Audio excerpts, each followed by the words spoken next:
Hello जी, राधे राधे। देखिए आज की वीडियो है रिक्वेस्टेड वीडियो कि आसन में खिंचाव क्यों आता है, तो उसका सॉल्यूशन भी बताऊंगी और उसका कारण भी बताऊंगी मैं। तो देखिए मैंने ये लिया है कपड़ा, ये मेरा 2 मीटर से ज़्यादा कपड़ा है और मैंने इसको ऐसे डबल फोल्ड करके अपनी साइड, ये किनारी वाली साइड लिया है और ये बंद वाली साइड इस साइड है, ऐसे मैंने इसको बिछा लिया है। अब करना क्या है, सबसे पहले हम ये जो किनारी होती है ये हमारी खिंचाव देती है, इसको हटाना जरूरी होता है। तो अगर किसी का ये वाला कपड़ा चौड़ा है तो इसमें 1 इंच का निशान लगा लो, अगर नहीं चौड़ा है तो आप किनारी को जरूर हटा देना, किनारी को लेते हुए नहीं चलना है। तो मैं किनारी वाला निशान लगा देती हूँ पहले, और जो बिगनर्स हैं वो मेरे साथ साथ निशान लगाते हुए चलें, अगर पेपर पे या कोई वेस्टेड कपड़े पे। और मैं जो कटिंग बता रही हूँ ये एकदम परफेक्ट बनेगी, आप एक बार इस तरीके से कटिंग करके देखना, ठीक है। तो इसको, कपड़े को सीधा कर लेते हैं और यहाँ से लेंथ का निशान लगाते हैं। लेंथ का निशान लगाएंगे 1 इंच आगे निकाल कर, ये बेल्ट आएगा ना हमारा, इसलिए हम 1 इंच आगे निकालते हैं और फिर लेंथ का निशान लगाते हैं। तो लेंथ हमारी है 36 इंच, 36 पे एक निशान लगा देंगे, ठीक है। अब इस निशान को ऐसे सीधा कर लेंगे, ऐसे। एक कारण तो ये होता है हमारी पैंट का जो खिंचाव आने का, ये जो निशान है, जैसे हम, मैंने ये सीधा निशान लगाया है, ये निशान हमें एकदम सीधा नहीं लगाना होता है, इसको ऐसे यहाँ से टेढ़ा निशान लगाना होता है, आधा इंच जितना, ऐसे। तो ये निशान हम ऐसे लगाएंगे तिरछा। किसी को निशान लगाने में दिक्कत हो तो पहले सीधा निशान लगा के और फिर टेढ़ा लगा ले, तो कंफ्यूज नहीं होगा, ऐसे। और एक होता है हमारा आसन का खिंचाव का कारण, एक तो ये होता है यहाँ से हमें टेढ़ा निशान लगाना, फिर आसन में खिंचाव नहीं आएगा। एक यहाँ आसन पे जब निशान लगाएंगे तब बता देंगे। यहाँ से हमने 1 इंच बाहर निकाल के लेंथ का निशान लगा लेना है। अब लगाएंगे हम कमर का निशान, और ये पैंट बन रही है, आगे में बेल्ट होगा और पीछे में इलास्टिक होगी। कमर हमारी है 34 इंच, तो 8.5 इंच, 8.5 इंच यहाँ निशान लगाएंगे, फिर 2 इंच एक्स्ट्रा लेंगे, आधा आधा इंच की प्लेट डालेंगे, आधा आधा इंच हमारा सिलाई में जाएगा, ठीक है। अब यहाँ से हमारा आसन का निशान लगेगा, ये हमने लगा दिया कमर का निशान, ठीक है। अब आसन का निशान लगेगा हिप डिवाइड 4, आपके हिप कितने भी हो सकते हैं, 50 से कम हिप हैं वहां तक हम करेंगे हिप डिवाइड 4।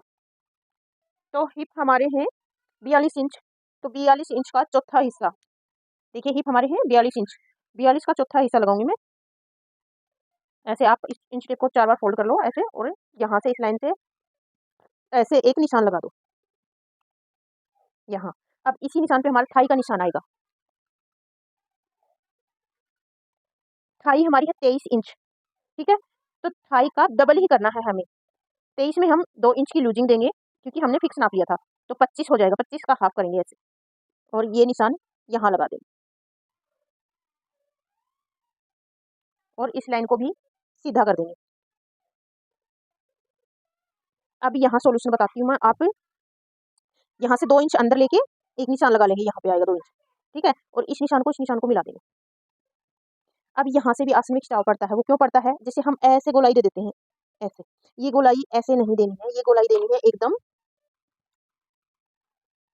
यहाँ से 3 इंच ऊपर से, ऐसे निशान लेके आएंगे और फिर यहाँ लाके मिला देंगे इसको, ऐसे। ये ऐसे गोलाई देनी है, ऐसे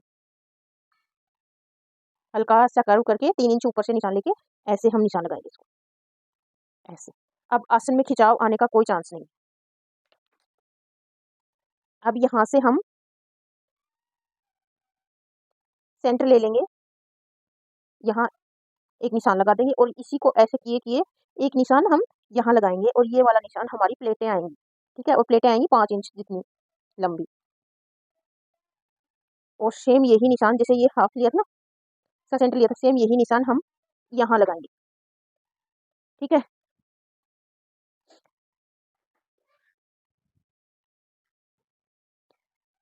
अब क्या है, ये 2 कारण होते हैं आसन में खिंचाव आने के, एक तो यहाँ से टेढ़ा ले लो, और एक ये, इसको गोलाई मत दो, ऐसे गोलाई नहीं देनी है, इसको ऐसे खड़ा हुआ कट करो, ठीक है। और यहाँ से आधा इंच डाउन करना सबके लिए फिक्स होता है। ये हमारा आसन छोटा नहीं होगा, ये कंफ्यूजन में ना रहे कि यहाँ से छोटा हो जाएगा, छोटा नहीं होगा, वो हमारी फिटिंग अच्छी आएगी। यहाँ तक के निशान लग गए हैं। अब ये वाला निशान है, ये वाला, ये कैसे लेना है, यहाँ से हम 1.5 इंच छोड़ेंगे, इस लाइन से 1.5 इंच छोड़ के ऐसे, और फिर हमारी जितनी चौड़ी मोहरी हमें रखनी है उसका निशान लगाएंगे। तो मोहरी हम रखेंगे 8 इंच, मेरी कस्टमर की मोहरी है 8 इंच, तो 8 इंच का ऐसे सीधा निशान लगा लो यहाँ, ऐसे। यहाँ से 1.5 इंच छोड़ के, और मोहरी जितनी चौड़ी रखनी है उसका सीधा ऐसे, यहाँ से इस 1.5 इंच का जो निशान लगा, यहाँ से सीधा निशान लगा दो। अब देखिए यहाँ हम नाप के दिखाएंगे हम आपको, ऐसे निशान लगा दिया। तो ये वाला जो हमारा मोरी का निशान है ये, और आगे हम फोल्ड करने का भी लेंगे जो हमने नहीं लिया था। तो फोल्ड करने का आप अपने हिसाब से कितना भी ले सकते हैं, तो कम से कम 2.5 इंच तो आप लें। और जो फोल्ड करने का निशान है उसको भी हम तिरछा ही लगाएंगे ऐसे, उस निशान को भी हम ऐसे तिरछा ही लगाएंगे। और किसी से अगर गलती होने के चांस रहे तो जैसे यहाँ से 2.5 ले लिया, यहाँ से भी 2.5 ले लिया, यहाँ से भी 2.5 ले लिया, और उसी निशान पे लगा दें। अब सेफर पट्टी उठाएंगे और जो ये हमारा मोरी वाला निशान है इससे और इससे बैक साइड से निशान लगाएंगे। यहाँ से ऐसे निशान नहीं लगाएंगे, ऐसे निशान लगाएंगे तो वो ज़्यादा फिटिंग की हो जाएगी। अगर किसी को ज़्यादा टाइट फिटिंग पहननी है तब ऐसे लगाएंगे, नहीं तो हम ऐसे निशान। और फिर इसी को ऐसे पलट देंगे और यहाँ जो 1.5 इंच का निशान जहाँ लगाया था उस निशान पे रखेंगे, और जो ये कोने वाला निशान है इस तक, इसको भी ऐसे लगा देंगे। अब ये जो कोना बना है इसको मिटाने के लिए हम फिर से ऐसे पलटेंगे और देखिए इस कोने को हटाना है, तो देखिए ये कोना हट गया हमारा। तो ये हो गई हमारी फ्रंट पार्ट की ड्राफ्टिंग। और बैक में ज़्यादा कुछ करना नहीं होता है, बैक भी बता देती हूँ आपको। ये कट कर लेते हैं, इसको कट करके अलग कर देते हैं।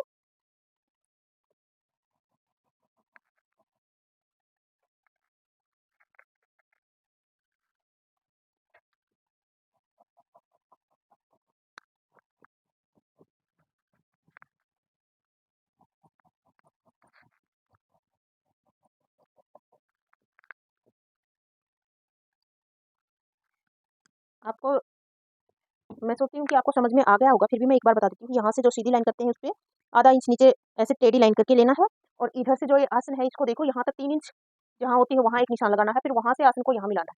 और ये वाली कम से कम 1.5 इंच का गैप होना चाहिए, तो आपका आसन में खिंचाव नहीं आएगा। देखिए ये 1.5 इंच का गैप है प्रॉपर, तो ये वाला गैप 1.5 इंच का होना चाहिए। यहाँ से 3 इंच का निशान, और ये निशान जैसे दिख रहा है ना, इसे खड़ा लगाना है। तो ये हो गया हमारा फ्रंट पार्ट। अब बैक की कटिंग भी बता देती हूँ। कपड़े को फिर से आगे खिसका लेंगे। अगर किसी को फिर भी डाउट होता है, कहीं कुछ समझ में नहीं आता, तो आप कमेंट में पूछ सकते हो, मैं ज़रूर वीडियो बना के दूँगी। और अगर किसी को अपने साइज़ की पैंट कटवानी है, उसका मेज़रमेंट देखना है या किस टाइप से पैंट कटिंग होगी, तो वो अपना मेज़रमेंट कमेंट में देगा, तो मैं उसी भी साइज़ की पैंट कटिंग करके दिखा दूँगी। तो ये देखिए ये हमारा फ्रंट पार्ट है, इसको हम आगे खिसकाएँगे थोड़ा-सा, मतलब 2.5 इंच 2.5 इंच जितना छोड़ के नीचे रखेंगे इसे, और इधर से किनारी को छोड़ते हुए रखेंगे। किनारी को आपको किसी हाल में लेना है ही नहीं। अब देखिए चेंज क्या-क्या होंगे, यहाँ से आप इस लाइन को भी सीधा कर सकते हो ऐसे, ऐसे। और वैसे अगर मेजरमेंट करके लो तो वैसे भी ले सकते हो, देखो 2.25 इंच।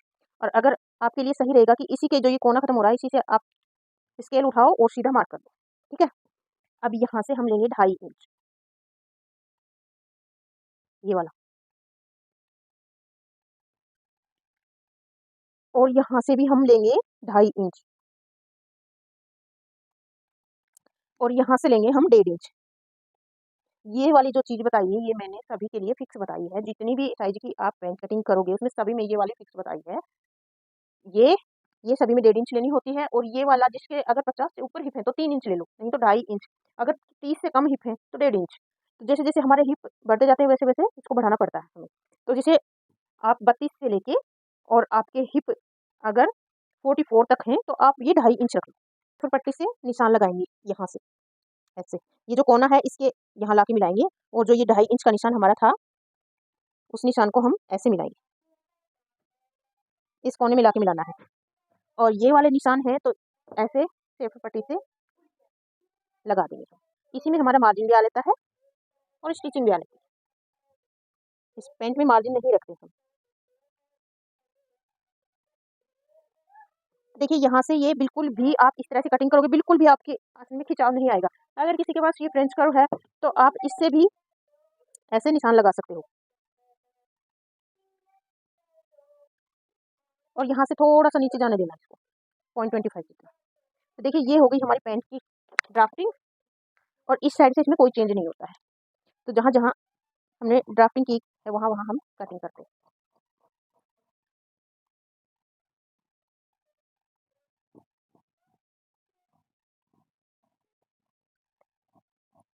मेरी अगर बताई हुई जानकारी आपको अच्छी लगती है तो प्लीज़ एक प्यारा सा कमेंट और लाइक ज़रूर कर दिया करें। आपका लाइक और कमेंट मेरे लिए बहुत इंपॉर्टेंट है, मेरा हौसला बढ़ता है। और आप जैसे जिस चीज़ की रिक्वेस्ट करोगे मैं उसी पे वीडियो बना के आपको दूँगी, और आपके सारे डाउट भी क्लियर करूँगी। जहाँ जहाँ आपको डाउट होता है वहाँ वहाँ आप कमेंट करिए, मैं उस डाउट को सॉल्व करके दूँगी आपको। तो देखिए यहाँ हमने ड्राफ्टिंग की थी, वहाँ पे हम कटिंग कर लेते हैं। अभी मैं आपको इसके पॉकेट और बेल्ट सारी चीज़ें कट करके बताऊँगी। तो देखिए ये हो गया हमारा पैंट की ड्राफ्टिंग कटिंग, ठीक है।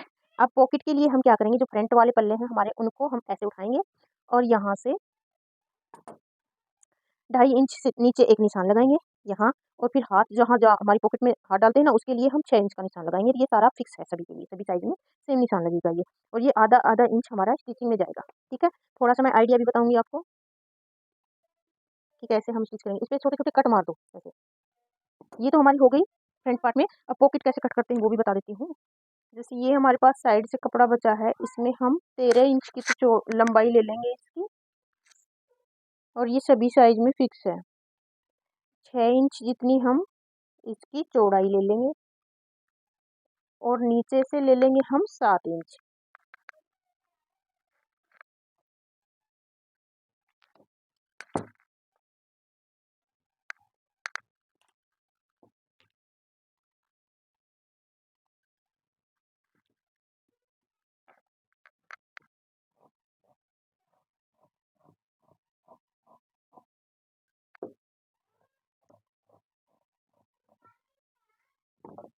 अब थोड़ी-सी इसको गोलाई देनी पड़ती है, जैसे हम बाजू में देते हैं ना, टाइप से।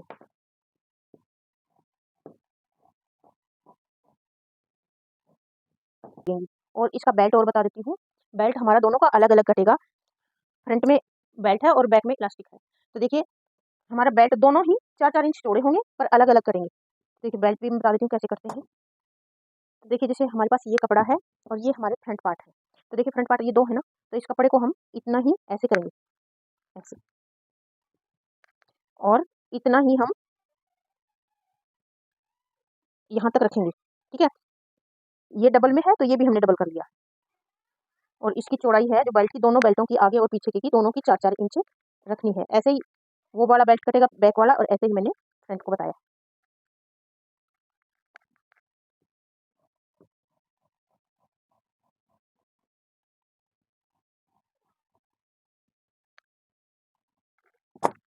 ये हमारा फ्रंट बेल्ट कट गया है। ऐसे ही बैक का भी बेल्ट कटिंग हो जाएगा, ठीक है। Thanks for watching. Radhe Radhe.